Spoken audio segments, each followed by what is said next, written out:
2 April আমার best friend মৈত্রীর মা অর্থাৎ আন্টির প্রথম মৃত্যুবার্ষিকী ছিল। সেই হিসেবে ওরা শ্রাদ্ধানুষ্ঠানের আয়োজন করেছিল দিদিভাই এবং মৈত্রী।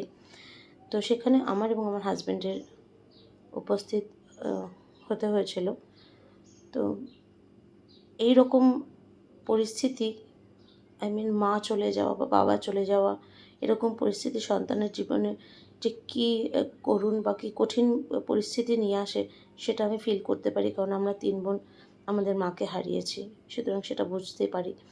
তো যাই হোক, ঈশ্বরকে প্রার্থনা করি যেন এইরকম পরিস্থিতি কোনো সন্তানের জীবনে না আসে। যদিও আমরা সকলেই জানি যে মৃত্যুটা হচ্ছে চিরসত্য, তবু মেনে নিতে পারি না, কষ্ট হয় ভীষণ। বিশেষত মা বাবা চলে যাওয়া বা সন্তানের চলে যাওয়া, ভাই বোন যে কারোরই মৃত্যু কাম্য নয় আমাদের জন্য, তাই নয় কি?